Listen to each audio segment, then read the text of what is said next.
There's a chart I saw recently that I can't get out of my head. A Harvard business professor and economist asked more than 5,000 Americans how they thought wealth was distributed in the United States. This is what they said they thought it was. Dividing the country into 5 rough groups of the top, bottom, and middle 3 20% groups, they asked people how they thought the wealth in this country was divided. Then he asked them what they thought was the ideal distribution. And 92%, that's at least 9 out of 10 of them, said it should be more like this. In other words, more equitable than they think it is. Now that fact is telling, admittedly, the notion that most Americans know that the system is already skewed unfairly. But what's most interesting to me is the reality compared to our perception. The ideal is as far removed from our perception of reality as the actual distribution is from what we think exists in this country. So ignore the ideal for a moment. Here's what we think it is again. And here is the actual distribution. Shockingly skewed. Not only do the bottom 20% and the next 20%, the bottom 40% of Americans barely have any of the wealth. I mean, it's hard to even see them on the chart. But the top 1% has more of the country's wealth than 9 out of 10 Americans believe the entire top 20% should have. Mind-blowing. But let's look at it another way, because I find this chart kind of difficult to wrap my head around. Instead, let's reduce the 311 million Americans to just a representative 100 people. Make it simple. Here they are: teachers, coaches, firefighters, construction workers, engineers, doctors, lawyers, some investment bankers, a CEO, maybe a celebrity or two. Now let's line them up according to their wealth. Poorest people on the left, wealthiest on the right, just a steady row of folks based on their net worth. We'll color code them like we did before based on which 20% quintile they fall into.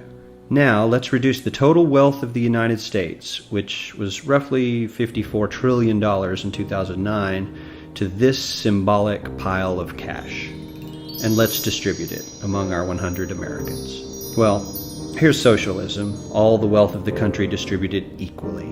We all know that won't work. We need to encourage people to work and work hard to achieve that good old American dream and keep our country moving forward.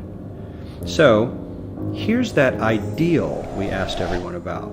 Something like this curve. This isn't too bad. We've got some incentive, as the wealthiest folks are now about 10 to 20 times better off than the poorest Americans. But hey, even the poor folks aren't actually poor, since the poverty line has stayed almost entirely off the chart. We have a super healthy middle class with a smooth transition into wealth. And yes, Republicans and Democrats alike chose this curve. 9 out of 10 people, 92%, said this was a nice, ideal distribution of America's wealth. But let's move on. This is what people think America's wealth distribution actually looks like. Not as equitable, clearly, but for me, even this still looks pretty great. Yes, the poorest 20 to 30% are starting to suffer quite a lot compared to the ideal, and the middle class is certainly struggling more than they were, while the rich and wealthy are making roughly 100 times that of the poorest Americans and about 10 times that of the still healthy middle class.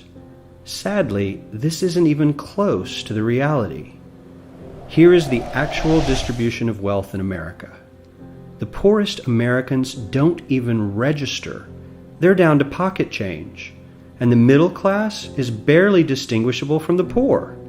In fact, even the rich between the top 10 and 20 percentile are worse off. Only the top 10% are better off. And how much better off? So much better off that the top 2 to 5% are actually off the chart at this scale. And the top 1%, this guy, well, his stack of money stretches 10 times higher than we can show. Here's his stack of cash, restacked, all by itself. This is the top 1% we've been hearing so much about. So much green in his pockets that I have to give him a whole new column of his own, because he won't fit on my chart. 1% of America has 40% of all the nation's wealth. The bottom 80%, 8 out of every 10 people, or 80 out of these 100, only has 7% between them. And this has only gotten worse in the last 20 to 30 years. While the richest 1% take home almost a quarter of the national income today, in 1976 they took home only 9%, meaning their share of income has nearly tripled in the last 30 years. The top 1% own half the country's stocks, bonds, and mutual funds.